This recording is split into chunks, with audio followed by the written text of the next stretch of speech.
Bismillahirrahmanirrahim. Assalamualaikum warahmatullahi wabarakatuh.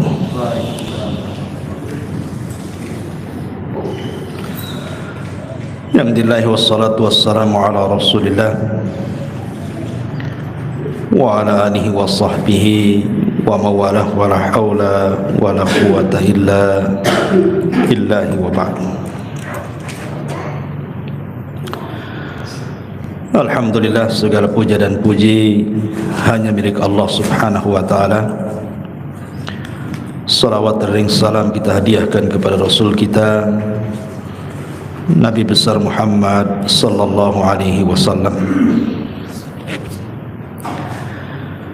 Pembahasan di malam hari ini biasa kita membahas Qasasul Anbiya, tapi malam ini kita akan membahas tema lain yang sederhana. Sebuah hadis yang dikeluarkan Al-Imam Muslim dalam sahihnya dari Abi Hurairah radhiyallahu an, marfu'an, yang sampai kepada Nabi sallallahu alaihi wasallam, thalathatun la yukallimuhumullahu yaumal qiyamah wa la yuzakkihim wa lahum wa la yanzuru ilaihim wa lahum adzabun alim. Syaikhun zanin wa malikun kadzabun wa ailun mustakbirun. Dari Abi Hurairah radhiyallahu an, Nabi sallallahu alaihi wasallam bersabda, 3 kelompok yang tidak akan diajak bicara oleh Allah subhanahu wa ta'ala pada hari kiamat, yang tidak akan dibersihkan oleh Allah pada hari kiamat, bahkan tidak akan dilihat oleh Allah pada hari kiamat, dan bagi mereka azab yang sangat pedih. Yang pertama, syaikhun zani, orang tua yang sudah renta tapi masih berzina. Yang kedua, wa malikun kadzab, penguasa yang berdusta. Wa ailun mustakbirun, dan orang miskin yang sombong. Dalam riwayat Salman Al-Farisi radhiyallahu an ada tambahan, wal munafiq sil'atahu bi khalifin kadhib, dan orang yang bersumpah atau memudahkan sumpah-sumpah palsu untuk melariskan dagangannya. Ma'asyiral muslimin yang dimuliakan Allah subhanahu wa ta'ala, 3 perkara ini adalah 3 perkara yang sangat mengkhawatirkan sekali, karena ancamannya sedemikian banyak dari Allah subhanahu wa ta'ala dan juga Rasulnya. Tidak akan diajak bicara pada hari kiamat, tidak akan dibersihkan, tidak akan dilihat, bahkan bagi mereka azab yang sangat pedih. Berarti sini 4 ancamannya. Pertama, tidak akan diajak bicara oleh Allah subhanahu wa ta'ala. Jangan lagi Allah subhanahu wa ta'ala yang mengajak bicara kita. Terkadang kita bicara dengan orang, kemudian orang itu tidak mau diajak bicara, bahkan memalingkan pandangannya, itu sudah sakit bagi kita. Apalagi Allah subhanahu wa ta'ala yang tidak bicara dengan kita, tentu lebih sakit lagi. Kemudian tidak dibersihkan, maknanya Allah Subhanahu wa taala sama sekali tidak memandang keimanan kita. Jadi apa yang sudah kita lakukan dari amal-amal soleh di dunia ini, Allah Subhanahu wa taala sama sekali tidak menilainya. Ini kan bahaya. Kemudian wala yang duru ilaihim. Yang ketiga, Allah tidak akan melihat. Maksudnya melihat dengan kacamata rahmat. Kalaupun dia melihat kita, maka dengan kemurkaannya. Kita saja ada orang yang kita takuti, kemudian dia memandang kita dengan pandangan ancaman saja sudah takut kita ini, apalagi Allah Subhanahu wa taala. Kemudian Allah juga menyediakan azab yang sangat pedih, walahum adzabun alim, dan bagi mereka azab yang sangat pedih. Siapa mereka ini? Di sini Nabi SAW mengatakan syaikhun zanin, orang tua yang sudah renta tetapi masih melakukan zina. Ketika para ulama memberikan catatan kepada kalimat syaikhun zanin ini, para ulama mengatakan bahwa kalau seandainya ada dua orang yang berzina, yang satu anak muda, yang satu orang yang sudah tua, sama-sama berzina, maka dosa zina orang tua jauh lebih besar dibandingkan zinahnya anak muda. Itu maksudnya. Apa alasannya? Yang pertama, kita tahu bahwa usia manusia itu terbatas, terutama umat Nabi SAW dibatasi dengan usia. Kata Nabi SAW, a'maru ummati bainas sittina wa sab'in, bahwa umur umatku itu berkisar 60 sampai 70 tahun saja. Wa qalilun ma yajuzu dzalik, sedikit orang yang melampaui 70 itu. Ada tetapi tidak banyak. Umumnya orang itu di usia 70 tahun sudah meninggal. Artinya kalau seandainya orang itu usianya sudah 60 tahun atau 50 tahun lebih, artinya dia sudah mengira-ngira usianya. Biasanya orang yang seperti ini harusnya lebih mendekatkan diri kepada Allah Subhanahu wa taala dibandingkan mengumbar syahwatnya. Karena dia sudah tahu batas usianya tuh. Walaupun dia tidak tahu kapan dia meninggal, tetapi Rasul sudah membatasi seperti itu. Berarti orang yang sudah tua dan berzina, dia tidak tahu diri kalau dia sudah dekat ajalnya. Ini yang pertama. Yang kedua, kalau anak muda berzina itu sudah wajar karena syahwatnya memang besar. Walaupun tetap kita katakan zina itu dosa besar, mau dilakukan siapa saja. Tetapi anak muda melakukan zina itu ada pendorongnya, ada penyebabnya. Karena biasanya anak muda itu masih kencang syahwatnya, sehingga terkalahkan oleh hawa nafsunya, kemudian dia berzina. Lah orang tua ini jangan lagi cerita syahwat yang lemah, pandangannya pun sudah mulai kabur, telinga pun sudah mulai budak, badan pun sudah mulai lemas, syahwat pun sudah tidak ada lagi terkadang. Lalu apa yang mendorong dia berzina kecuali karena buruk akhlak tuh, karena akhlaknya yang buruk. Memang zina itu kebiasaan dia.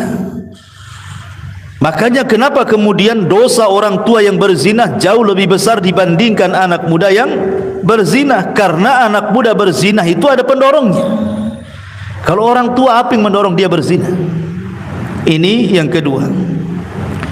Yang ketiga, umumnya orang yang sudah tua, biasanya nikmat yang Allah anugerahkan itu sudah tersampaikan semuanya.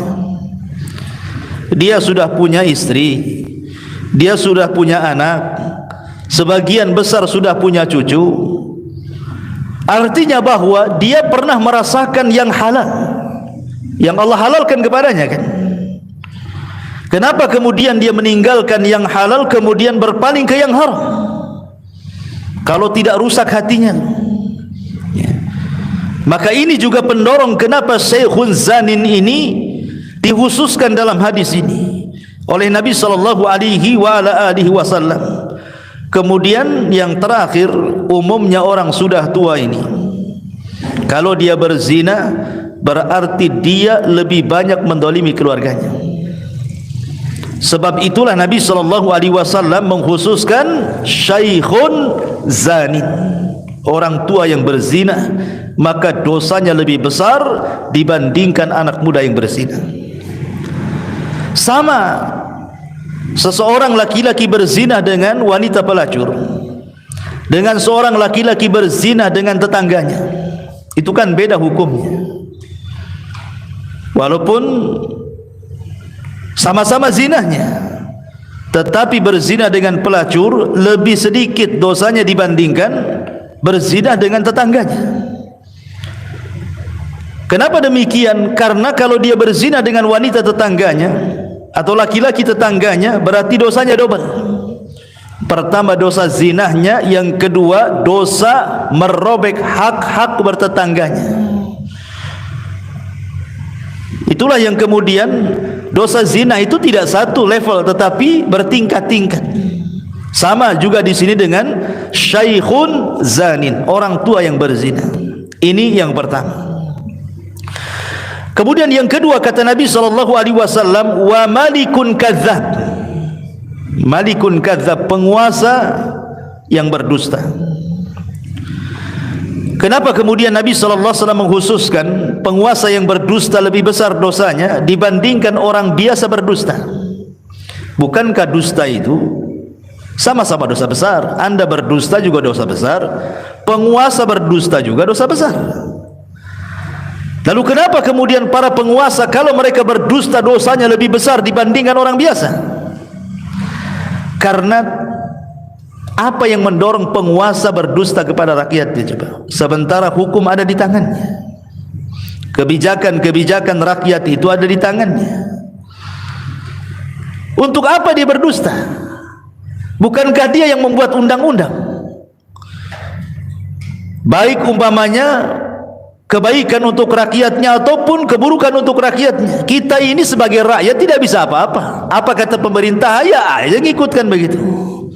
Lalu apa gunanya berdusta kalau begitu? Dari sinilah maka kemudian para penguasa yang berdusta itu lebih besar dibandingkan orang biasa berdusta, karena pendorong dustanya tidak ada. Yang kedua, kalau dia berdusta dia akan membawa dosa rakyatnya. Lain kalau saya berdusta dengan Anda, paling membawa dosa Anda saja, satu orang atau dua orang kan begitu. Tapi kalau penguasa berdusta ini, maka dia akan membawa dosa yang akan ditanggung oleh dia dari seluruh rakyat yang dipimpinnya. Makanya ketika Nabi sallallahu alaihi wasallam menulis surat kepada raja-raja untuk masuk Islam, contoh saja surat Nabi sallallahu alaihi wasallam kepada Herakli, pembesar Romawi. Kata Nabi sallallahu alaihi wasallam, aslim taslam, kalau kamu masuk Islam selamat kamu, kalau tidak kau akan menanggung dosa semua rakyatmu, kata Nabi. Itulah konsekuensinya pemimpin yang dusta itu. Tapi kalau pemimpin itu jujur, justru dia mendapatkan pahala rakyatnya. Makanya kenapa ketika Nabi sallallahu alaihi wasallam menyebutkan orang pertama dari orang-orang yang akan mendapatkan naungan arsy Allah di hari yang tidak ada naungan kecuali naungan Allah, pertama disebut oleh Rasul apa? Imamun adil, pemimpin yang adil, nomor satu tuh ya. Maka dari sini ma'asyiral muslimin yang dimuliakan Allah azza wa jalla, Allah khususkan para penguasa dusta ini dosanya lebih besar dibandingkan rakyat yang berdusta. Kemudian yang ketiga, kata Nabi sallallahu alaihi wasallam, wa'ailun mustakbir, orang miskin sombong. Ikhwatu fiddin yang dimuliakan Allah subhanahu wa ta'ala, gimana ceritanya orang miskin sombong? Sudah miskin sombong kan? Sombong itu kan harus ada pendorongnya. Seperti umpamanya Qarun. Kenapa Qarun sombong? Karena kaya. Kalla innal insana la yatgha an ra'ahus taghna. Terkadang ada orang-orang yang kalau Allah buka kekayaan dia melampaui batas. Berarti pendorong sombongnya si Qarun itu karena kekayaannya. Ada yang mendorong dia sombong. Namrud ataupun Fir'aun sombong. Apa yang mendorongnya? Kekuasaan dia. Karena dia punya kekuasaan, makanya dia sombong. Berarti yang mendorong Fir'aun sombong, Namrud sombong itu karena kekuasaannya. Berarti kekuasaan yang mendorong dia menjadi sombong. Atau mungkin karena ketampanan, atau mungkin karena kecantikan, atau mungkin karena sebuah jabatan, atau mungkin dalam sebuah pekerjaan, atau mungkin titel, atau apalah namanya. Kan banyak pendorong-pendorong orang itu jadi sombong. Tetapi orang miskin sombong itu apa yang dorong dia sombong itu apa? Apa yang disombongkan orang miskin? Sudah ngontrak, banyak hutang, masalah dengan keluarganya, apa yang disombongkan orang miskin itu? Makanya ketika orang miskin itu tidak ada pendorong sombong, kemudian dia sombong, makanya orang miskin yang sombong lebih besar dosanya dibandingkan orang kaya yang sombong. Sekali lagi saya katakan, wajar orang kaya sombong itu karena kaya, pejabat sombong karena jabatan, pemimpin sombong karena kepemimpinan, orang ganteng, orang cantik sombong karena punya rupa yang baik. Lah sudah miskin, jelek lagi, cemana yang mau disombongkan? Apa ceritanya? Ya. Makanya Nabi SAW langsung menegaskan, wa'ailun mustakbir. Orang miskin sombong itu tidak akan diajak bicara, tidak akan dibersihkan, tidak akan dilihat. Allah sediakan azab yang sangat pedih. Naudzubillah. Ma'asyiral muslimin yang dimuliakan Allah Azza wa Jalla. Berada di sini ada 3 perkara yang ingin saya jelaskan. 3 perkara yang merusak manusia. Dan yang terakhir dalam riwayat Salman Al-Farisi saya katakan tadi, wal munafiq sil'atahu bihalifin kadzib. Orang yang jualan untuk melariskan dagangannya bersumpah dengan sumpah-sumpah palsu. Dikit-dikit wallahi demi Allah, dari sana enggak dapat, padahal sudah dapat, dan begitu seterusnya. Hanya untuk menguatkan saja biar cepat laris. Ya. Intinya bahwa ada 3 poin yang kita akan jelaskan yang merusak manusia itu 3. Pertama, al-kadzib, dusta. Yang kedua, al-kibr, sombong. Dan yang ketiga, zina. Inilah yang merusak manusia. Baik. Ma'asyiral muslimin yang dimuliakan Allah Subhanahu wa taala, bicara yang pertama al-kadzib, dusta. Nabi SAW pernah ditanya dalam hadis Safwan ibn Sulaim atau ibn Salim radhiyallahu an, ayakunul mu'minu jabbanan ya Rasulullah. Rasul, mungkinkah seorang mukmin itu penakut? Kata Rasul, na'am, mungkin saja seorang mukmin itu penakut. Kemudian Rasul ditanya lagi, ayakunul mu'min bakhilan? Apakah seorang mukmin itu bisa jadi bakhil? Kata Rasul, na'am, boleh jadi seorang mukmin itu bakhil. Kemudian kata orang ini, ayakunu mu'min kadziban? Mungkinkah seorang mukmin itu pendusta wahai Rasul? Kata Rasul, la, tidak. Seorang mukmin tidak mungkin berdusta. Dia boleh penakut, diajak jihad mikir-mikir. Dia boleh bakhil, disuruh sedekah mungkin malas. Tetapi seorang mukmin tidak mungkin dusta, kata Rasul. Karena akhlak seorang mukmin tidak mungkin dusta. Kemudian Rasul membacakan ayat, innama yaftaril kadhiba alladzina la yu'minuna bi ayatillah wa ulaika humul kadzibun.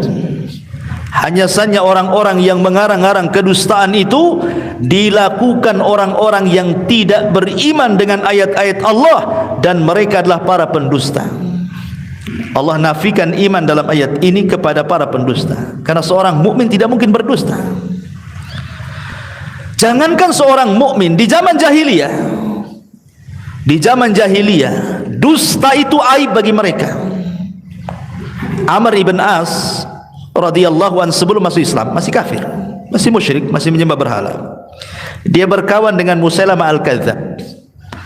Musailamah Al-Kadzab orang yang ngaku nabi palsu tuh di zaman Nabi. Bertandanglah Amr bin As ke rumah Musailamah Al-Kadzab.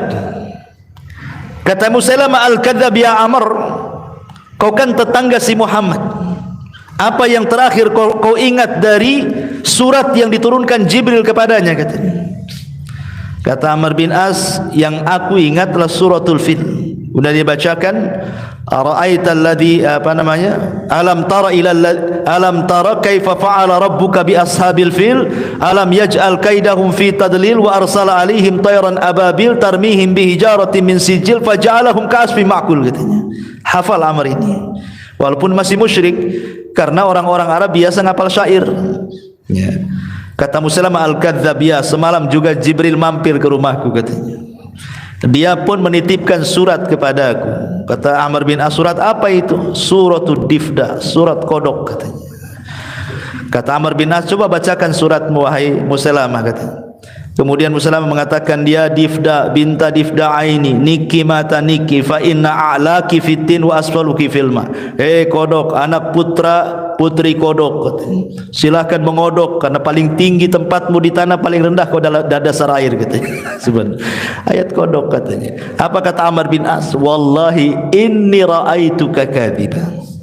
Demi Allah, aku lihat kau ini seorang pendusta. Ini sama-sama musyrik ngomong gitu. Karena bagi orang Arab dusta itu aib bagi mereka. Kalau orang-orang jahiliyah memandang dusta itu aib, harusnya seorang mukmin lebih aib lagi, kan begitu. Ma'asyiral muslimin yang dimuliakan Allah, makanya ketika Nabi SAW menjelaskan tentang dosa para pendusta di dalam kuburan itu, satu malam Nabi SAW kemudian dibawa oleh dua malaikat ke sebuah tempat. Rupanya tempat itu adalah penyiksaan para orang-orang yang melakukan dosa. Kemudian Nabi SAW melihat sebuah azab yang sangat mengerikan. Apa azab yang dilihat Nabi? Kata Nabi SAW, "Aku melihat ra'aitul lailata rajulaini atayani." Qala, ketika Nabi SAW melihat ada orang yang terlentangkan, jadi kakinya di atas, kepalanya di bawah. Kemudian di sampingnya ada orang yang memegang pisau dalam bentuk cerulit bengkok begini. Kemudian dimasukkan ke dalam mulutnya, kemudian diiris sampai ke tengkuknya. Kemudian setelah itu dimasukkan ke lubang hidungnya, kemudian diiriskan sampai ke tengkuknya. Kemudian diulang ke sebelah kirinya. Kemudian diiriskan sampai ke tengkuknya. Kemudian diulang ke hidung sebelah kirinya, diiriskan sampai ke tengkuknya. Rupanya ini sudah balik lagi. Terus seperti itu. Kata Rasul, "Mahadan, apa ini?" Kata Jibril, "Intalik, intalik." Kemudian hadis ini panjang. Kemudian kata Nabi SAW, "Alladzi ra'aitahu," kata malaikat ini, orang yang kau lihat itu, "yushakku sidquhu fakadzabun yakdzibu bil kadzbati tuhmalu anhu hatta tablughal afaq," katanya. Orang yang kau lihat itu, yang kemudian diiris dari mulai mulut dan lubang hidungnya sampai ke tengkuknya kiri kanan itu, mereka adalah para pendusta yang dustanya sampai melambung ke ufuk, katanya. Mungkin zaman dulu ikhwan, berdusta sampai melambung ke ufuk, maknanya dustanya itu terkena orang banyak. Itu mungkin sulit kalau zaman dulu, ya. Sehebat apapun orang mengarang dusta, sulit untuk tersebar ke berbagai macam tempat, itu susah. Tapi sekarang kan mudah dengan adanya handphone, ya. Antum buat aja cerita hoax, kemudian antum tekan saja enter, kemudian langsung menyebar dalam 1 detik, sudah ke semana-mana, dibaca semua orang. Apalagi tahun-tahun politik, ditunggu-tunggu hoax itu. Apalagi sudah ada YouTube, sudah ada Instagram, sudah ada ini. Itulah maknanya tablugul afaq. Jadi dusta itu menyebar kemana-mana tuh. Kalau dulu belum ada handphone kan, susah kita ini mau nyebar dusta kan. Mau nyebar hoax satu desa saja susah kan. Nunggu dari mulut ke mulut, mulut ke mulut, baru kemudian beberapa bulan baru tersebar kan gitu. Lah sekarang ini tidak perlu nunggu berbulan-bulan, satu detik saja sudah tersebar satu Indonesia, satu dunia lagi kan begitu. Lah bagaimana Nabi SAW menjelaskan begitulah hukumannya di azab kubur para pendusta itu. Ma'asyiral muslimin yang dimuliakan Allah Subhanahu wa taala, dan ingat dusta itu bukan sifat orang, itu sifat setan itu. Dusta itu sifat setan.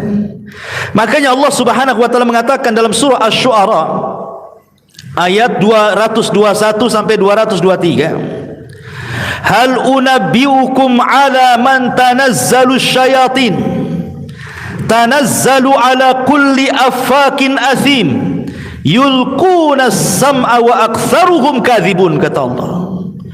Maukah kuhabarkan, kata Allah, kepada kalian, setan ini kalau turun ke mana? Setan ini kalau turun ke mana, kata Allah? Maka Allah jawab, tanazzalu ala kulli affakin athim. Mereka turun menemui para pendosa dan juga para pendusta. Siapa mereka? Para dukun, paranormal, ya. Yulquna sam'ah. Kemudian setan-setan itu melemparkan kalimat-kalimat hasil dari dengar dia dari langit. Wa aktsaruhum kadzibun, dan kebanyakan setan-setan itu pendusta. Jadi ketika jin-jin itu naik ke langit, kemudian mencuri dengar dari perkataan malaikat, dapatlah satu kalimat, kemudian dicampur adukan dengan 99 kalimat, kemudian dijualah kepada dukun itu satu benar, 99 kalimat dusta. Jadi dari sini bahwa syaitan itu mengarang-arang cerita kemudian dijual kepada dukun, kemudian dukun pula berdusta kepada kita. Itu namanya silsilah kibul namanya. Jadi dukun dikibuli oleh jin, kita pula dikibuli dukun gitu maksudnya, ya. Jadi dusta itu adalah sifatnya syaitan, kesimpulannya. Kemudian juga sifatnya orang-orang munafik. Bahkan Nabi SAW mengatakan bahwa jima' hisal, keseluruhan watak-watak munafik itu adalah kadzib, dusta. Apabila mereka hasad, mereka berdusta. Apabila mereka dengki, mereka berdusta. Apabila mereka hendak menipu, mereka berdusta. Apabila mereka bicara, mereka berdusta. Itulah orang munafik itu.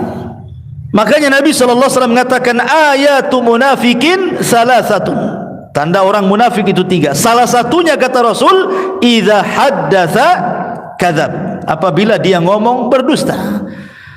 Artinya dusta ini sifatnya orang kafir, sifatnya orang munafik, sifatnya syaitan, dan begitu seterusnya. Ma'asyiral muslimin yang dimuliakan Allah Subhanahu wa taala, tapi kan dusta ini tingkat-tingkatan. Sama dengan zina juga bertingkat-tingkat kan begitu. Yang paling besar dosanya adalah dusta itu kalau al-kadzibu 'ala Allah war Rasul. Dia berdusta atas nama Allah dan atas nama Rasulnya. Ini dusta paling besar. Ya. Seperti umpamanya dia menciptakan hukum, Allah mengatakan halal, Allah mengatakan haram, padahal Allah tidak mengatakan ini halal, ini haram. Kita balik hukum Allah. Dan Allah katakan dalam surah An-Nahl ayat 116, Allah mengatakan wala taqulu lima tasifu alsinatukumul kadhiba hadza halalun wa hadza haramun litaftaru 'ala Allahi kadhiba. Maka janganlah kalian mengucapkan sesuatu dan mengatakan ini halal, ini haram, padahal Allah tidak mengatakannya, hanya untuk berdusta atas nama Allah Subhanahu wa taala. Kemudian yang kedua, atau mungkin dia tidak mengatakan seperti itu, merubah-rubah ayat-ayat Al-Quran, yang halal diharamkan, yang haram dihalalkan, dan begitu seterusnya. Boleh jadi mungkin dia mentafsirkan Al-Quran yang bukan tafsirnya dengan kedustaan karena hawa nafsunya. Atau mungkin dia membuat sebuah riwayat hadis yang dinasabkan kepada Rasul, yang kemudian hadis itu hadis maudhu, hadis palsu. Atau mungkin sudah ada hadis palsu kemudian disebarkannya. Itu sama dengan berdusta atas nama Rasul. Betapa banyak para duat, para dai yang mereka tidak paham dengan hadis-hadis Rasul, berceramah tiba-tiba mengeluarkan hadis-hadis maudhu.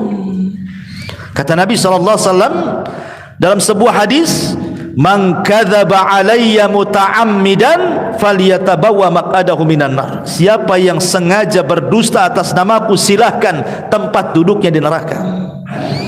Kan banyak itu para duat. Kalau kita menyampaikan hadis dan ini hadis palsu, jelaskan ini hadis palsu. Jangan dilempar begitu saja karena masyarakat tidak paham. Akhirnya masyarakat mengimani sesuatu yang tidak boleh diimani. Ini yang pertama. Yang kedua, al-kadhibu 'alan nas.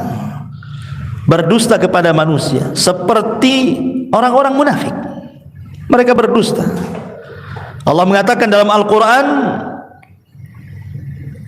seperti dalam surah Al-Munafikun, "Nashhadu innaka la Rasulullah." Kami bersaksi bahwa engkau adalah Rasulullah.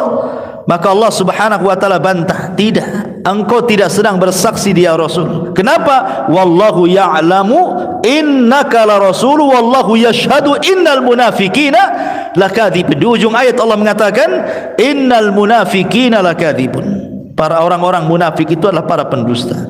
Kemudian yang ketiga, al-kadhibu fi hadithi bainan nas. Berdusta ketika bermuamalah bersama manusia. Dan itu paling banyak di masyarakat itu. Orang-orang yang suka berdusta di masyarakat itu paling banyak. Datang orang yang nagih hutang, itu yang sering di masyarakat. Nanti orang tuanya bilang sama anaknya, bilang bapak tak ada. Anak ini pula bego, ngomong sama debt kolektornya, bapak tadi ngomong, dibilang katanya tak ada katanya.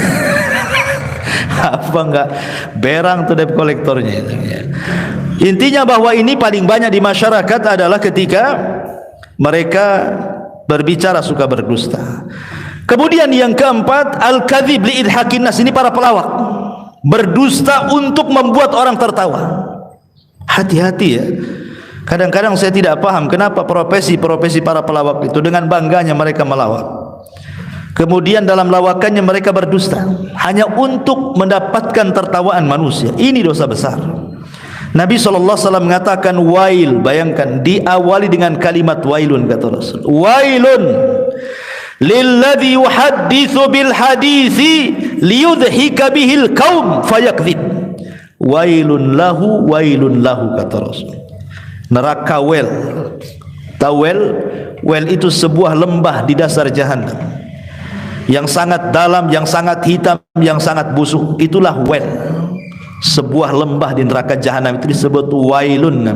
Di Quran banyak, wailun lil mutaffifin, wailun likulli afakin hathim, wailun likulli humazatil lumaza. Banyak dalam Quran ya. Wailun, lembah di neraka jahanam untuk siapa? Untuk orang yang mereka berbicara, kemudian pembicaraannya itu meniatkan untuk supaya sebuah kaum mentertawakan pembicaraannya, kemudian dia berdusta.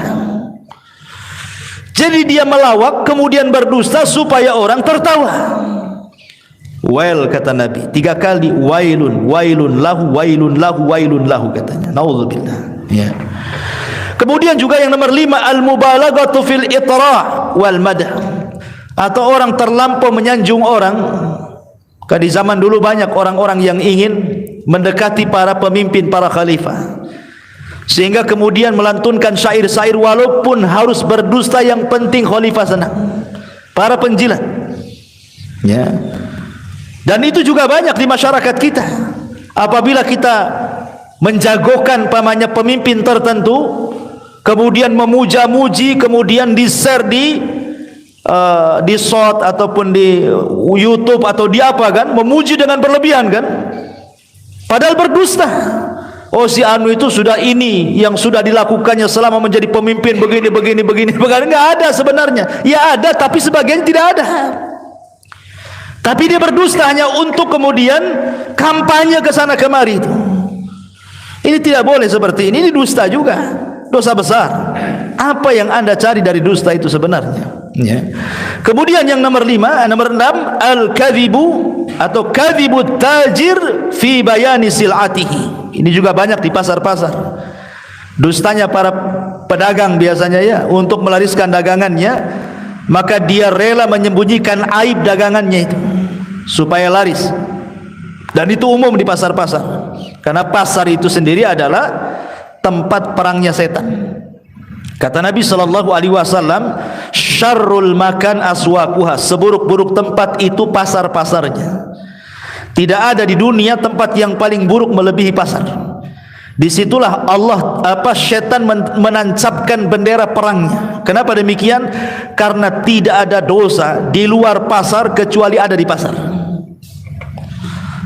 Yang syirik banyak di pasar, yang taruh raja-raja di warung-warung biar lariskan itu. Dunia perdukunan itu perang di pasar tuh. Yang hasad di pasar, yang dengki di pasar, yang maki-maki, yang merendahkan, yang gibah, semua di pasar ada. Ya. Makanya berlindunglah kalau orang masuk pasar itu. Kemudian yang nomor 9, syahadatuz zur. Ini biasa di persidangan-persidangan. Ya, membayar saksi untuk berdusta, untuk mengambil hak orang lain, naudzubillah. Kemudian juga yang nomor 10, al-mubalaghatu fil mu'arid. Berlebihan ketika membenci orang. Kalau kita benci kepada orang, kadang-kadang dia rela berdusta. Oh, si fulan tuh begini padahal enggak ada. Ya. Kemudian yang nomor 11, al-kadhibu as-siyasi. Ini pun dusta dalam dunia perpolitikan yang sudah saya jelaskan tadi. Ini yang pertama, dusta. Tetapi apakah semua dusta itu dilarang? Tidak. Ada dusta-dusta yang dibolehkan. Sebagaimana disebutkan oleh Ummu Kulthum bintu Uqbah ibn Abi Mu'aid radhiyallahu anha. Kata beliau, lam asma' an-nabiy sallallahu alaihi wasallam yurakhisu fi syai'in minal kadhib illa fi thalathin. Aku tidak pernah mendengar Rasul memberikan keringanan pada perkara dusta itu kecuali di 3 perkara saja. Yang pertama, al-kadhibu lil islah baina al-mutakhasimaini. Kalau anda mendamaikan orang yang sedang bertengkar, kemudian berdusta hanya untuk mendamaikan, boleh. Pamannya si A bertengkar dengan si B, antum si C ini penengahnya. Kemudian antum datang kepada si A dan mengatakan, tadi saya ketemu dengan si Anu. Si Anu ini musuh dia.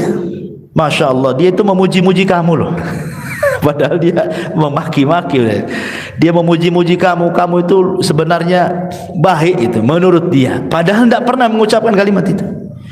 Nanti dia pula datang ke si Anu, ngomong sama gitu ya. Saya kemarin ketemu, Masya Allah, dia tuh tidak dendam sama kamu itu. Dia baik kok. Kalau ngomong sama saya, dia ngomong muji-muji itu. Ya.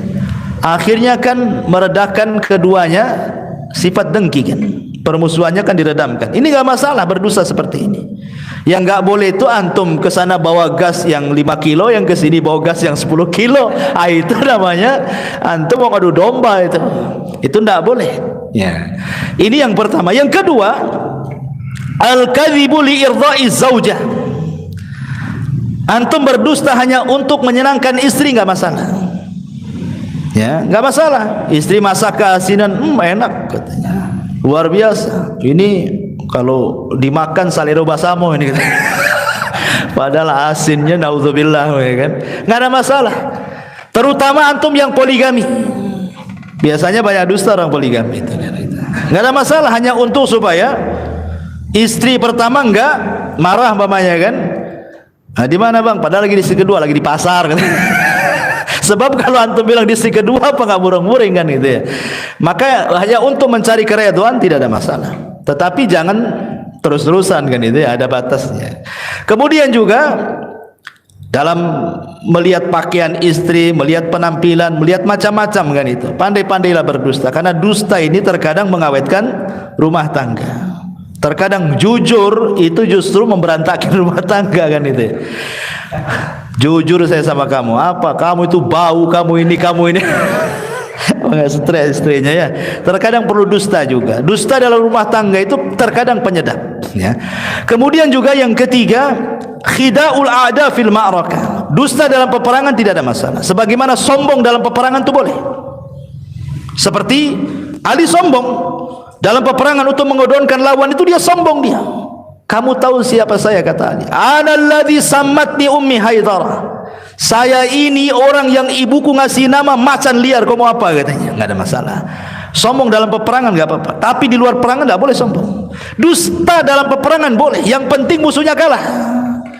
Ya, karena Rasulullah mengatakan innal harba kaidun. Peperangan itu tipu daya. Peperangan itu semuanya tipu daya, intinya menang. Makanya perkara-perkara yang di luar peperangan terkadang dibolehkan dalam peperangan. Bohong, sombong itu tidak ada masalah dalam peperangan, yang penting menang. Ya. Ini hanya 3 perkara dibolehkan seseorang itu berdusta. Atau yang keempat, ada yang menambah, untuk menjaga darah seorang muslim. Ya, menjaga darah seorang muslim. Dia dikejar mau dibunuh, sembunyi di rumah antum. Ya, kemudian tanya yang bunuh, mana dia? Enggak ada, padahal di kamar kan itu. Ya. Itu juga dibolehkan, wallahu a'lam. Taib. Ini yang pertama, al-kadhib, dusta. Saya pernah terbaca fatwa daripada Syekh bin Baz. Ketika beliau ditanya tentang bagaimana seorang orang tua yang menceritakan sebuah kisah, yang kisah itu kisah fiktif. Kisah enggak ada ceritanya, enggak ada nyatanya, lain dengan kisah para nabi kan jelas. Kisah para sahabat, kisah orang-orang soleh. Ini enggak, dia hanya bercerita, ngarang-ngarang cerita. Ya, seperti kisah si kancil sama si buaya itu kan. Si kancil dengan Pak Tani itu, apalah kisah-kisah desa itu. Diceritakan kepada anak supaya mentarbiah anak. Maksudnya supaya anak itu jadi baik, jadi berbuat baik sama orang tuanya. Tapi kisah yang diceritakan itu fiktif. Boleh ditanya bagaimana hukumnya gitu ya. Beliau mengatakan tetap itu dikatakan dusta dan tidak boleh dikatakan halal. Tetapi apakah kemudian dalam niat tarbiyah ini dibolehkan atau tidak? Beliau mengatakan masih dipelajari gitu ya. Artinya bahwa sekelas Syekh bin Baz, seorang alim saja, beliau wara' dalam memfatwakan apakah itu boleh atau tidak kan gitu ya. Apalagi kita gitu. Ya, maka jangan mudah-mudah kemudian seseorang itu memberikan fatwa, kemudian fatwanya itu ternyata tidak berdasar atau agak-agak menurut dia gitu ya. Mungkin agak-agak jawabannya kayak gini. Enggak boleh. Agama ini jangan main agak-agak, harus pasti, karena kebenaran itu ada tolak ukurnya, Al-Quran dan Sunnah ya. Ma'asyiral muslimin yang dimuliakan Allah Azza wa Jalla. Yang pertama. Yang kedua, sombong atau al-kibar. Nabi SAW mengatakan dalam sebuah hadis, yuhsyarul mutakabbiruna amsalaz zar yaumal qiyamah fi suratul rijal yaghshahumudz dhullu min kulli makanin yusaquna ila sijnin fi jahannam ila akhiril hadis. Kata Nabi SAW, nanti pada hari kiamat orang-orang yang sombong di bumi itu akan dikumpulkan dan akan dibentuk seperti zar. Zar itu kecil sekali, seperti semut. Jadi orang yang sombong di dunia itu dikecilkan badannya seperti semut. Kemudian dia akan terseok-seok karena takut diinjak orang-orang besar. Coba bayangkan bagaimana Allah Subhanahu wa taala menghinakan para orang-orang sombong ini. Ketika di dunia merasa besar, di akhirat Allah kecilkan badannya sehingga terseok-seok dia, takut diinjak orang.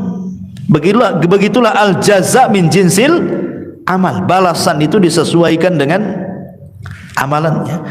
Makanya dulu saya ceritakan kepada antum tentang seorang alim namanya siapa itu? Ibnu Dinar, Malik ibn Dinar rahimahullahu taala.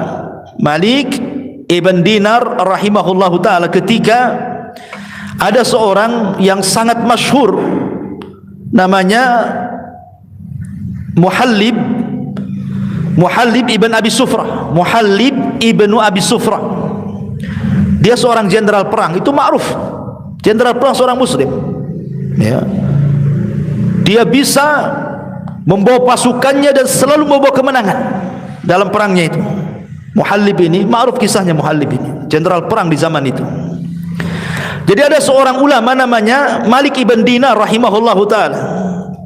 Ketika dia lewat, Muhallib ini lewat di depan dia, tetapi cara jalannya itu seperti orang sombong. membusungkan dada.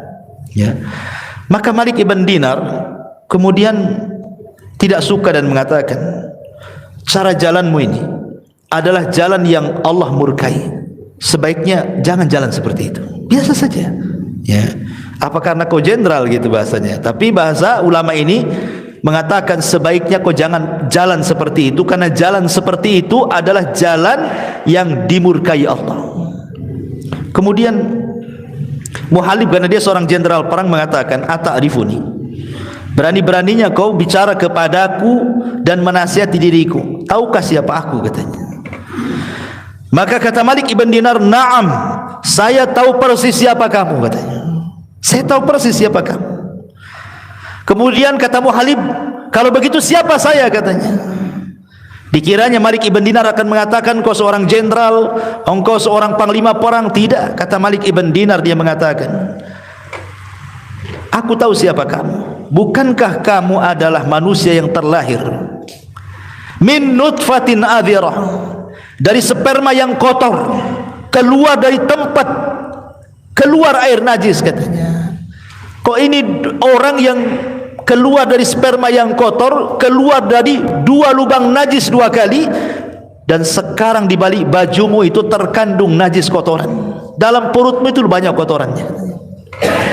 Dan seandainya kau mati pun kemudian kau tidak dikuburkan, maka bangkaimu adalah bangkai yang sangat menjijikkan manusia. Enggak ada orang yang berani mendekati bangkaimu, katanya. Artinya kemudian Malik ibn Dinar menasihati, janganlah sombong, kamu dengan saya sama saja, katanya. Kemudian dia mengatakan, al-an saya tahu siapa diriku, kata Muhalib. Ya. Dia sadar dengan ucapan Malik ibn Dinar. Dari sini menunjukkan bahwa kalau kita terlahir dari sperma yang kotor, keluar dari 2 lubang air najis, laki-laki dan perempuan, kemudian kita hidup pun membawa-bawa najis dalam perut, kemudian kita mati, kalau seandainya tidak dikuburkan, bangkai kita seminggu saja sudah busuk, lalu apa yang disombongkan, gitu maksudnya. Apa yang disombongkan manusia itu? Tidak ada. Makanya Ibnu Sammak suatu ketika menghadap Harun ar-Rasyid, seorang pemimpin ma'ruf. Harun ar-Rasyid pemimpin adil, khalifah, ya. Jadi di hadapan Harun ar-Rasyid ini ada minum air putih. Kemudian Ibnu Sammak mengatakan, ya khalifah, seandainya Allah tahan minuman itu dan kau tidak bisa meminumnya, kira-kira supaya engkau bisa meminum air itu, kau tebus berapa air itu? Saat ini di dunia ini tidak ada air kecuali hanya ada di gelas itu saja. Kau akan tebus berapa air itu? Kata Harun ar-Rasyid, aku akan tebus dengan separuh kerajaanku, katanya. Kemudian kalau seandainya air itu sudah masuk ke badan, kemudian tidak bisa keluar lagi, orang tidak bisa kencing, otomatis jadi penyakit, kan begitu.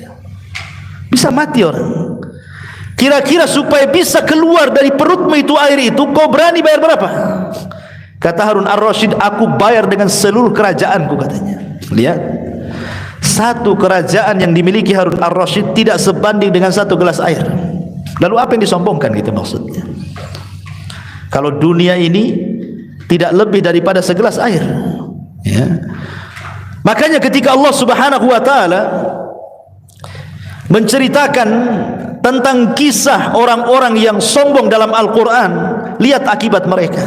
Seperti Qarun saja, kan, fa khassafna bihi wa bidarihil ardh, kami tenggelamkan Qarun dan seluruh kekayaannya. Lihat Fir'aun, fa aghraqnahu, kami tenggelamkan dia. Lihat Namrud, dihukum 40 tahun, dimasukkan 1 ekor nyamuk ke lubang hidungnya, bersarang 40 tahun di otaknya. Namrud tersiksa. Matinya Namrud itu gara-gara dipukul sendal. Namrud itu mati gara-gara dipukul sendal, ya. Kenapa? Untuk menghilangkan binatang yang ada di kepala, seekor nyamuk loh, bersarang di otaknya 40 tahun. Dia minta kepada pembantunya setiap hari dipukul sandal. Tapi Allah Subhanahu wa taala tidak keluarkan sebagai azabnya, akhirnya mati gara-gara sandal. Itu Namrud yang sombongnya, naudzubillah, ya. Begitulah orang sombong, ma'asyiral muslimin yang dimuliakan Allah Subhanahu wa taala. Makanya Rasul tidak suka dengan orang-orang sombong. Di zaman Rasul ada Abi Dzar Al-Ghifari mencela Bilal bin Rabah. Abi Dzar Al-Ghifari seorang sahabat, ya. Dia mengatakan kepada Bilal ibn Rabah, "Ya ibn Sauda," katanya, "wahai anak orang hitam." Apa kata Nabi sallallahu alaihi wasallam? "Ya Abu Dzar, a'ayyartahu bi ummi." A'ayyartahu bi ummi. Apakah engkau mencela Bilal dengan ibunya? Innaka mru'un fika jahiliyah. Dalam hatimu itu ada kejahilian, kata Rasulullah. Rasul tidak suka. Ini seorang sahabat, ya. Tidak bisa, karena datangnya Islam itu untuk menyetarakan antara si hitam dengan si putih, antara si Arab dengan non Arab. Semua sama dalam Islam itu. Makanya kenapa Nabi SAW ketika khutbatul Arafah mengatakan la fadla bainal Arabi wal A'jam walal aswad alal ahmar illa bitaqwallah, katanya. Tidak ada beda antara si hitam, si merah dan si putih. Tidak ada beda antara anda orang Arab atau non Arab. Yang membedakan kalian hanyalah takwa, kata Rasul. Datangnya Islam inilah yang kemudian menyetarakan semua manusia. Lalu apa yang disombongkan dalam Islam? Makanya kenapa kemudian banyak orang-orang yang tidak suka dengan dakwah Rasul akhirnya jadi munafik. Contohnya siapa? Ubay ibn Khalaf, ya. Abdullah ibn Ubay ibn Khalaf, tokoh munafik, dulunya sangat dibanggakan oleh dua kabilah besar Khazraj dan Aus, kan, sebelum kedatangan Rasul dari Mekah ke Madinah. Bahkan dijagokan akan memimpin dua kabilah besar Ansar sebelum masuk Islam mereka. Datang Nabi, rupanya kabilah Ansar dua-duanya masuk Islam, Khazraj dan Aus itu. Kemudian Islam menyatarakan mereka semuanya. Akhirnya Abdullah ibn Ubay tidak lagi dihormati, kan? Karena apa? Semua sama dalam Islam itu. Mau anda pemimpin, kami rakyat. Mau anda pejabat, kami orang biasa. Mau anda kaya, kami miskin. Semua sama. Sejak itulah akhirnya Abdullah ibn Ubay dendam kepada Rasul. Akhirnya jadi munafik dia, ya. Ma'asyiral muslimin yang dimuliakan Allah Azza wa Jalla. Taib. Sombong ini banyak pengaruhnya. Di antaranya ikhwatu fiddin muliakan Allah Azza wa Jalla, persis kata Nabi sallallahu alaihi wasallam ketika ditanya apa itu sombong, kata Rasul, batrul haq wa ghamdun nas. Menolak kebenaran. Semata-mata menolak kebenaran itu sudah dianggap sombong. Menolak Quran, menolak hadis itu sombong orang itu. Yang kedua, merendahkan manusia, karena biasanya orang sombong itu dia cuek dengan orang. Kalau antum ingin tahu orang kaya sombong itu, ngobrol dengan dia, ya, ngobrol dengan orang-orang kaya itu. Kalau dia tidak punya perhatian dengan antum, ya, antum dicuekinnya, antum sekedarnya, itu sombong itu orang itu. Tidak memandang, apalagi wajah dia kemana, wajah antum kemana, kan itu, ya, ya. Seperti itu, ikhwan. Na'udzubillah, ya. Kemudian juga su'u muamalatin nas. Biasanya orang sombong itu buruk muamalahnya, sangat buruk muamalahnya. Ketika ada seorang laki-laki minta izin kepada Nabi sallallahu alaihi wasallam, kemudian kata Nabi kepada Aisyah, bi'sa akhul asyirah, seburuk-buruk orang yang datang itu dia, wahai Aisyah, katanya. Kemudian ketika datang orang ini, tiba-tiba Nabi sallallahu alaihi wasallam senyum-senyum, tertawa-tertawa. Aisyah heran, gitu. Kata Aisyah, Nabi sallallahu alaihi wasallam, tadi kau mengatakan seburuk-buruk orang dia, ketika dia sudah datang kau tajamul pula, artinya berpura-pura pula, kan itu. Tidak menunjukkan bahwa dia itu orang jahat, katanya, kan. Padahal yang datang ini orang munafik. Sampai-sampai Rasul mengatakan ketika datang Hasan Husain, dicium sama Nabi. Orang ini mengatakan, ya Rasulullah, saya punya 10 anak, laki-laki dan perempuan, tidak ada yang aku cium satupun, katanya. Maka kata Nabi SAW, ciumlah mereka. Jangan sampai Allah mencabut rahmat di hatimu, maka tidak akan turun rahmat dari langit kepadamu, katanya. Irhamu man fil ardi yarhamukum man fis sama. Sayangi orang yang di bumi, maka yang di langit akan menyayangi kamu, katanya. Lihat, orang sombong itu tidak punya rahmat dalam hatinya, ya, tidak punya rahmat sama sekali, karena muamalahnya buruk orang-orang seperti itu. Makanya kenapa Nabi SAW sangat mengajarkan tawadhu dan membenci kesombongan. Sampai di akhir hayatnya loh, sebelum wafatnya Rasul, itu di akhir khutbah beliau, sebelum beliau wafat, beliau naik mimbar, Kemudian kata Nabi SAW, "Man kuntu darabtu dhahran fahadha dhahri," kata Rasul. Siapa yang dulu ku pukul punggungnya, ni punggungku, pukul sekarang. "Wa man akhadtu malan fahadha mali falyaqtas minhu, falyakhudh minhu." Siapa yang dulu ku ambil hartanya, ini lo hartaku, ambil sekarang katanya. "Wa man syatamtu irdan fahadha irdi falyaqtas minhu." Atau yang dulu pernah ku caci, ku maki, ku rendahkan, ku gibah, nih kehormatanku, caci sekarang. Itu sebelum wafatnya Nabi. Nabi ingin mengajarkan kepada kita bahwa begitulah sikap tawadhu gitu dia. Nabi ingin tawadhu, bukan mentang-mentang dia Nabi kemudian suka-suka dia mendolimi rakyatnya, tidak. Rasul tetap minta dikisos. Sampai dari kerumunan orang itu ada laki-laki tiba-tiba berdiri, "Saya siap mengkisos anda wahai Rasul." Wah, satu masjid ribut sahabat, siapa yang berani? Nabi lagi sakit, tiba-tiba ada yang berani kemudian mengatakan, "Ana ya Rasulullah, saya wahai Rasul." Ya, ala dha'fir riwayah, walaupun sebagian ulama melemahkan riwayat ini. Rupanya kata Rasul, maju kamu." Makin dekat, makin kenal Rasul. Lah, rupanya dia adalah siapa? Dia adalah orang yang didoakan Nabi SAW, Uqasah ibn Mihsan, yang ketika Rasul menyebutkan 70.000 orang yang masuk surga tanpa hisab dan azab, kata Uqasah, "Rasul doakan aku." Kata Uqasah, kata Rasul, "Hai Uqasah, engkau termasuk mereka," katanya. Semua sahabat nunjuk juga, "Kami juga wahai Rasul." "Oh tidak, sudah dahului Uqasah," kata Rasul. Jadi Uqasah ini makin dekat. Lah, kau kan Uqasah wahai Uqasah, bukankah aku sudah mendoakan kamu dengan masuk surga? Kata Uqasah, "Iya, karena engkau yang bicara wahai Rasul, kau minta dikisos, ya aku ingin kisos lah kan itu." Kemudian kata Rasul, "Apa salahku kepadamu?" Kata Uqasah, "Rasul, dulu waktu kau bariskan kami, badanku agak ke depan, dan ketika itu aku tidak berpakaian. Kau ambil tongkat, kau pukul perutku," katanya. "Aku ingin memukul perutmu," katanya. Wah, ramai para sahabat nih kan. Uqasah memukul perut Nabi. Datang Ali, datang Fadl, datang Abbas, datang Hasan, Husain, banyak para sahabat mengatakan, "Rasul, biar kami saja yang dikisos dia," katanya. Kata Rasul, "Jangan, biarkan Uqasah," katanya. Akhirnya kata Rasul, "Ambilkan tongkat." Diambilkan tongkat, ambil nih Uqasah tongkat. Kata Uqasah, "Ya Rasulullah, waktu kau pukul perutku, aku tidak pakai baju," katanya. "Kau harus melepaskan baju," katanya. Dia lepas baju Nabi, saya bayangkan. Ketika sudah diayunkan, apa enggak tegang satu masjid itu, ikhwan? Ini Uqasah berani memukul perut Nabi. Wah, itu luar biasa. Jadi tongkat lagi diayun-ayun begini, tiba-tiba lagi tegang-tegangnya dilemparkan tongkatnya, kemudian dia pun memeluk Nabi SAW dan mengatakan, "Ya Rasul, bukan itu yang saya kehendaki. Aku sudah merasakan akan dekatnya ajalmu. Aku ingin orang yang pertama kali bersentuhan kulitku dengan kulitmu," katanya. Nah, itu siasatnya Uqasah rupanya. Ya. Tapi lihat bagaimana Nabi SAW mengajarkan tawadhu, seorang pemimpin. Ya. Bahkan Nabi Sulaiman yang kemarin kita sudah ceritakan kan, "Mana Hudhud?" katanya. "Nggak ada Hudhud." "Oh, awas saja kalau datang," katanya. "Ku sembeli dia atau ku azab, atau dia bawa alasan yang jelas." Ngasih pilihan.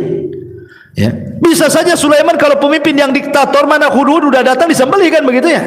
Tapi Sulaiman masih mendengarkan alasannya. Didengerin baik-baik. "Kenapa kau pergi? Kenapa kau gaib?" kan gitu. Udah ceritakan. Itu menunjukkan tawadhunya Sulaiman, masih mendengarkan aspirasi rakyatnya. Coba para pemimpin kayak Sulaiman tuh, Hudhud saja didengar, padahal burung, apalagi manusia. Ya. Ma'asyiral muslimin yang dimuliakan Allah Azza wa Jalla. Kemudian juga min asari takabur adalah aqlu huquqin nas bil batil. Biasanya pengaruh sombong itu suka memakan hak-hak manusia secara zalim. Umumnya orang sombong seperti itu. Ya, ingat ketika Imam Zahabi yang sudah saya ceritakan dulu menceritakan tentang kisah orang zalim, seorang preman yang zalim, yang sombong, merampas apa? Merampas ikan nelayan. Itu disebutkan dalam kitab Al-Kabair karya Imam Zahabi rahimahullahu taala. Jadi ada orang preman sombong, zalim, dia jalan-jalan di pinggir pantai. Datanglah satu nelayan, ini baru datang, rupanya cuma dapat ikan satu. Itu pun untuk makan dia dan keluarganya dan anak-anaknya. Dengan sombongnya kemudian si preman ini menarik baju nelayan, kemudian mengancam, serahkan ikanmu atau kubunuh, katanya. Karena ketakutan, diserahkanlah ikannya itu. Ikan sudah mati, kan satu-satunya ikan itu dari hasil tangkapannya. Oh, dengan sombong, dengan bangganya sang preman ini membawa ikan ini balik mau dimakan sama dia. Di tengah jalan Allah takdirkan ikan itu hidup, kemudian menggigit tangannya. Dia kira gigitan ikan itu biasa-biasa saja, ya berdarah begitu ya biasalah, ya. Kemudian dimasak, dimakan sampai kenyang. Rupanya gigitan ikan itu berbisa. Di malam harinya barulah dia merasakan gigitan ikan itu. Dia merasakan sakit yang tidak tahu sakitnya kecuali Allah. Menjerit di malam hari, saking sakitnya itu, karena jarinya digigit ikan itu. Akhirnya keesokan harinya tidak tahan, dia datang ke tabib. Dia menceritakan, ya tabib, saya kegigit ikan nih, kok bisa sakitnya seperti ini. Kemudian diperiksa sama tabib, kata tabib, itu adalah bisa yang paling buas dan tidak bisa disembuhkan kecuali diamputasi telapak tangan, kecuali dipotong sininya. Mau tidak mau harus dipotong, ya. Akhirnya betul-betul dipotong, ya. Dikiranya sudah sembuh tuh. Rupanya setelah dipotong beberapa hari setelahnya sakit lagi sampai menjalar ke sikut dia. Datang lagi ke dokter, kata tabib ini harus diamputasi nih, katanya, sampai ke sikutnya sini. Akhirnya dipotong sikutnya.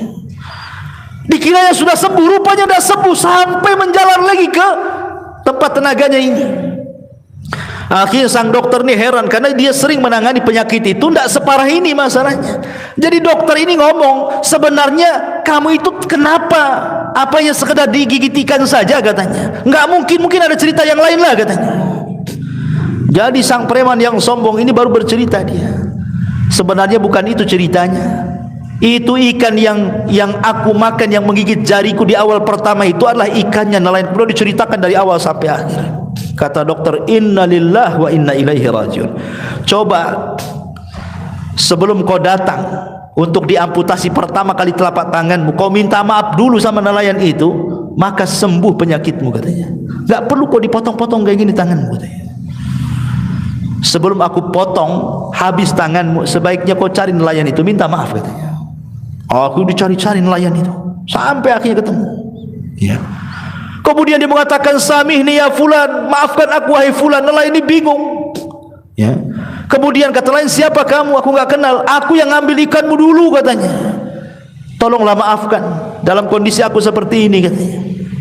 Akhirnya karena melihat iba kasihan juga, nelayan ini memaafkannya. Cuman sebelum pergi, si preman sombong ini, si preman songong ini, bukan sombong saya lagi, songong lagi dia. Dia mengatakan kepada sang nelayan ini, wahai sang nelayan, aku ketika mengambil ikanmu, aku lihat mulutmu bergerak-gerak, katanya. Apa dulu yang kau ucapkan? Doa apa yang kau ucapkan kepadaku, katanya. Aku lihat mulutmu bergerak-gerak dulu itu. Kata lain, tidak ada, aku nggak ngomong apa-apa, katanya, ya, kecuali hanya satu. Ya Allah, aku ini orang lemah di hadapanku orang kuat, tolong tunjukkan kekuatanmu. Hanya itu saja. Arini kuwataka, tunjukkan kekuatanmu. Itu saja. Rupanya Allah betul-betul menampakkan kekuatannya. Itulah lihat balasan orang yang sombong, suka mengambil hak orang lain, gitu ya. Ini yang kedua. Kemudian yang terakhir, az-zina. Ma'asyiral muslimin yang dimuliakan Allah Subhanahu wa taala. Al-Imam Al-Makhul, seorang ahli tafsir. Kalau antum baca kitab tafsir, banyak perkataan Makhul rahimahullahu taala. Ketika dia mentafsirkan surat Al-Hujurat ayat 4, laha sab'atu abwab, bahwa neraka itu memiliki 7, laha sab'atu abwab, sorga itu memiliki 7 pintu dan neraka itu memiliki 8 pintu. Apa kata beliau? Yajidu ahlun nar raihat, yajidu ahlan nar raihatan muntinatan. Jadi ketika Allah menyebutkan tentang 7 pintu sorga, jadi penduduk sorga itu mereka mencium bau penduduk neraka yang sangat busuk sekali. Fayaqulun, maka mereka pun mengatakan, bau siapa ini kok bau sekali?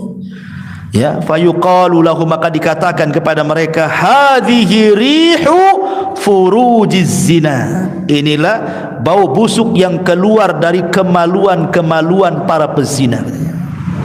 Coba, penduduk sorga mereka mencium bau yang luar biasa. Kemudian dikatakan ini bau apa? Ya. Kemudian dikatakan itulah bau dari kemaluan-kemaluan para pezina dari neraka, katanya. Ya, bagaimana busuknya para pezina pada hari kiamat. Ya.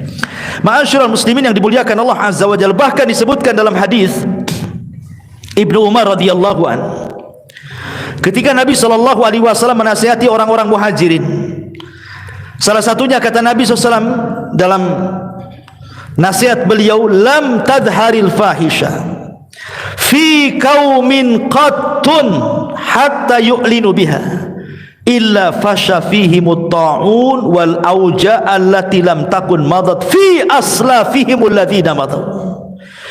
Tidaklah sebuah perzinahan ini merajalela, bahkan terang-terangan, seperti hari ini kan terang-terangan, ya, kecuali akan disebar penyakit taun atau penyakit-penyakit yang belum pernah terjadi sebelumnya, atau al-auja, penyakit-penyakit yang belum pernah terjadi di zaman Rasul ada di zaman sekarang, ya, seperti penyakit AIDS, ya kan, dan penyakit-penyakit yang semacamnya. Sampai hari ini belum ada obatnya, kan. Padahal para profesor, para penemu, para orang cendikiawan, orang-orang ahli kesehatan dunia, ya, mereka sudah meneliti di lab-lab hebat mereka, baik di Jepang sampai ke barat, belum ada obatnya sampai hari ini. Kenapa tidak ditemukan obat? Bukankah Allah menurunkan penyakit, Allah juga turunkan obatnya? Kenapa untuk penyakit ini tidak ada obatnya, kan? Ya. Sebenarnya kita katakan bahwa berkumpulnya kalian wahai para profesor, para dokter untuk menemukan obat ini percuma saja sebenarnya. Karena yang sedang Anda lawan itu bukan melawan penyakit, bukan melawan bakteri, bukan. Yang Anda sedang lawan itu Allah Subhanahu wa taala. Kalau melawan bakteri boleh jadi mungkin bisa ditemukan obatnya, corona ada obatnya, ya kan? Tetapi yang sedang Anda lawan ini bukan siapa-siapa, Allah. Sekalipun kemudian ditemukan obatnya, Allah kirim lagi tentaranya yang lain, kan? Bakteri yang lain yang lebih ganas daripada AIDS, kan? Bisa saja terjadi. Tentara Allah itu di mana-mana.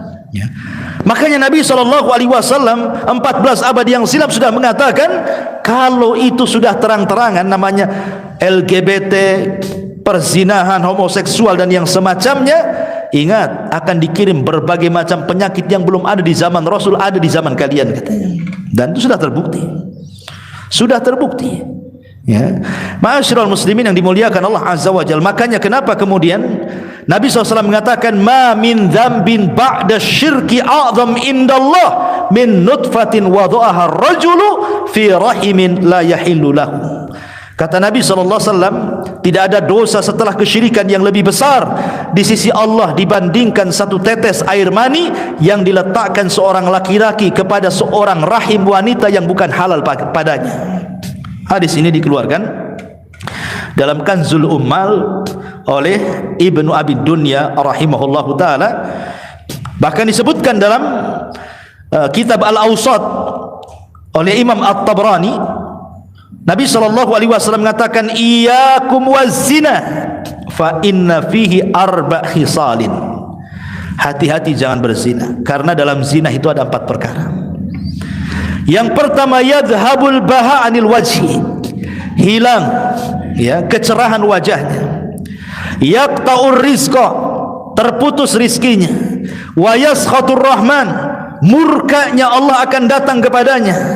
Wa yusabbibul khulud finnar, menyebabkan kekalnya orang ini di neraka. Bukan kekalnya seperti orang syirik, tidak, saking lamanya. Pezina itu lama di nerakanya, susah keluarnya. Dia tidak akan dikekalkan, tapi lama sekali, itu maksudnya. Ya, yang dimaksud kekal itu ada 2, ada kekal yang tidak bisa keluar seperti orang-orang musyrik dan kafir, ada kekal saking lamanya, itu disebut kekal, itu maksudnya. Ya, hadis ini dikeluarkan oleh Imam At-Tabrani dan yang lainnya. Kenapa demikian? Karena merusak banyak perkara. Pertama, merusak aturan rumah tangga. Betapa banyak gara-gara selingkuh bermasalah rumah tangga. Yang kedua, doyaun nasab, hilang nasab. Anak-anak hasil zina akhirnya tidak dinasabkan kepada bapaknya, tidak mendapatkan hak waris, tidak mendapatkan hak mahram, tidak mendapatkan hak wali. Subhanallah. Dan dia bagikan orang lain dengan bapaknya. Tidak diakui. Dalam Islam tidak diakui. Jadi hilang nasabnya. Ya. Kemudian juga Imam Ibnul Qayyim rahimahullah ta'ala sampai mengatakan, lihat bagaimana Islam ketika menghukum hudud, had pezina itu berbeda dengan hukum hudud yang lainnya. Khusus untuk hukuman pezina, ya. Pertama, bahwa kata Imam Ibnul Qayyim rahimahullahu taala, al-qatlu fihi bi ashna'il qatalat, membunuhnya dengan seburuk-buruk pembunuhan. Kalau membunuh, ya paling dipenggal saja lehernya, ya kan, mati cepat kan. Tapi kalau pezina ini, kalau dia muhsan kemudian dirajam, itu bukan sekali lempar mati, pakai batu kecil lagi. Dia merasakan luar biasa sakitnya kan. Lama dia matinya, sakitnya lebih lama gitu. Yang kedua, kata Imam Ibnul Qayyim rahimahullahu taala, tidak boleh ada kasih sayang ketika menghukumnya. Dihilangkan perasaan kasih sayang, harus tega. Enggak boleh ada kasih sayang ketika melempar batu. Betul-betul harus tega kita melemparnya. Kemudian yang ketiga, kata Imam Ibnul Qayyim rahimahullahu taala di sini, juga ketika dalam menuduh orang berzina, saksinya lebih banyak, harus 4. Ya, saksi orang menuduh zina itu harus 4. Kalau saksi nikah cukup 2 saja, ya kan? Atau pokoknya kalau berkaitan dengan harta seperti jual beli dan yang lainnya, cukup 2 laki-laki, atau 2 perempuan 1 laki-laki, atau 1 laki-laki 1 sumpah. Ya, seperti orang menuduh, sebagaimana Rasul mengatakan apa? Al-bayyinatu 'alal mudda'i wal yaminu 'ala man angkar. Orang yang menuduh datangkan bukti, orang yang dituduh cukup bersumpah, kan begitu. Jadi kalau saya mencuri harta kamu, mana saksinya? Oh, ini saksinya, ya kan? Harus 2 orang, minimal 2 orang laki-laki. Kalau tidak ada, 2 perempuan 1 laki-laki. Kalau tidak ada, 1 laki-laki 1 sumpah. Dan itu ya. Tapi kalau zina tidak, harus 4. Nah, itu menunjukkan berbeda hukuman hudud zina itu dengan yang lainnya. Kenapa? Karena memang perbuatannya sangat tercela sekali. Bukan berarti di zaman Rasul tidak ada pezina, ada, tapi kan tidak terang-terangan.